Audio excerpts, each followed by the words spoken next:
Tonight is a date astronomy buffs have been circling on their calendars. The moon will be full, and partway through the evening, there will be some intriguing action up there in the night sky. To find out more, we've invited Tommy Sobakin to our studio. He's with the local branch of the Royal Astronomical Society of Canada. Welcome back, Tommy. Thank you very much, Amy. So we will have a full moon tonight, but this is not just a full moon. What else is going to be happening? Well, there's going to be a partial umbral lunar eclipse happening tonight.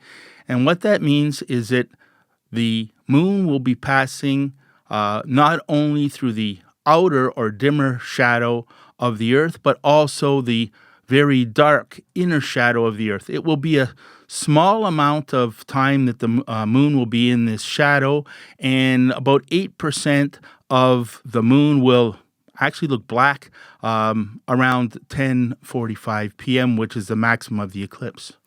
How rare is it for the lunar eclipse to happen at the same time as a full moon?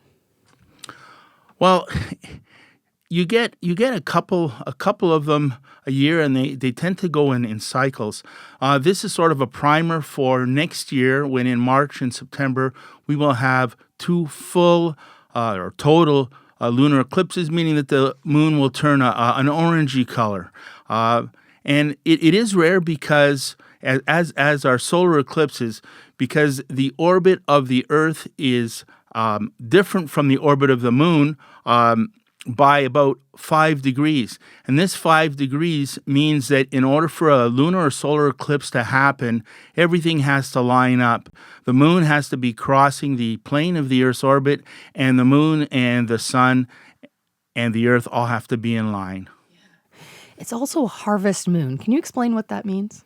Well, that's an Algonquin term, and it's also a term used by farmers about a century ago, and it helped them to bring in the crops at this time of the year and work through the night, because the full moon lit up the crops. And other months have other names. For example, June is a strawberry moon because that's when we pick strawberries. What makes it a supermoon? A supermoon is defined basically as when you have a full moon when the moon is closest to the Earth in its elliptical orbit. It varies roughly between 350,000 and 400,000 kilometers away from the Earth. And when it's around 350,000 kilometers away from the Earth and it's a full moon, it's called a supermoon. And they've actually measured it compared to when the moon is at its furthest distance, and it can be up to appear up to 14% larger and 30% brighter than when the moon is furthest from the Earth in its orbit. Are full moons visible for one night only, or do we sometimes get a full moon 2 nights in a row? Well, technically speaking, for example, tonight the full moon happens at exactly 10:35 p.m., but yesterday it was about 98% illuminated, and tonight it's 100% illuminated. So basically, you can often see a full moon to the naked eye 2 nights in a row, last night and tonight. Your group has chosen tonight to meet for your monthly meeting. Was that a coincidence, or was that? It was a coincidence. The Royal Astronomical Society of Canada Windsor Centre meets during the year, the third Tuesday of the month at 7:30 p.m. at Ojibwe Nature Centre. Tonight, we will be having presentations in the first half of the meeting by Steve Pellerin and Janet Hart, professors at the University of Windsor, on solar prominences, solar activity, and aurora borealis, of which we've seen some in our area. And then after the break, we go to a Director of Observing report, where we look at photos of last month's, actually during the summer, last 2 months, members' pictures, as well as what we can see, where we can see it, and when we can see it during the next month in the sky. And tonight we will have our telescopes set up. Everyone is invited to come out, and we will be taking a close look at this penumbral lunar eclipse.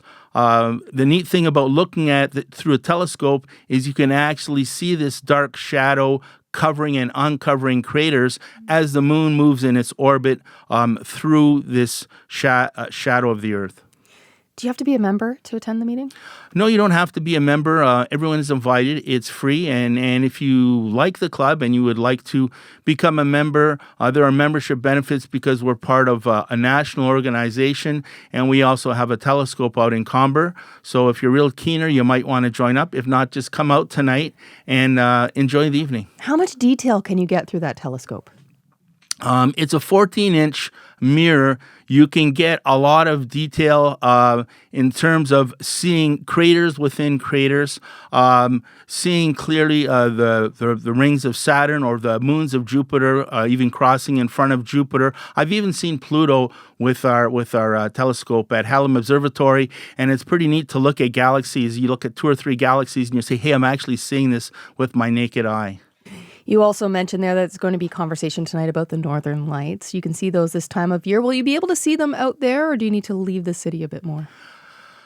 Oh, it's a little bit dark out there. I would say you need to leave the city a bit more out by Lake Erie somewhere, out in Leamington, Kingsville, Comber, but away from the city lights.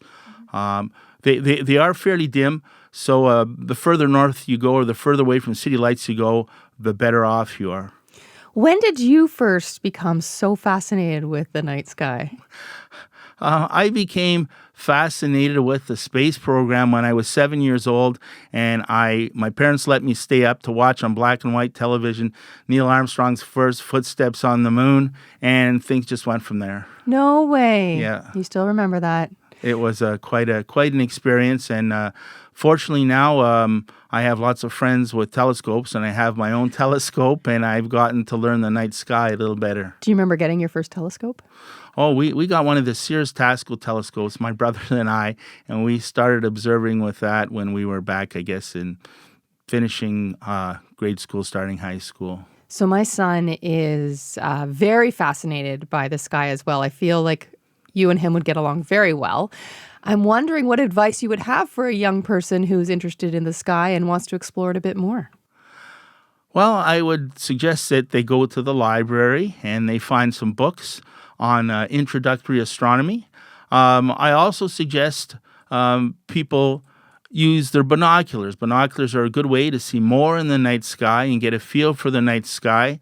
And probably try to get a go-to telescope. That's basically a telescope that's connected to GPS, and you can just tell it to point at Jupiter, and it will go there. Unbelievable. Gone are the days of the compass. Thank you so much, Tommy, for coming in this morning. You're welcome, Amy. Thank you very much.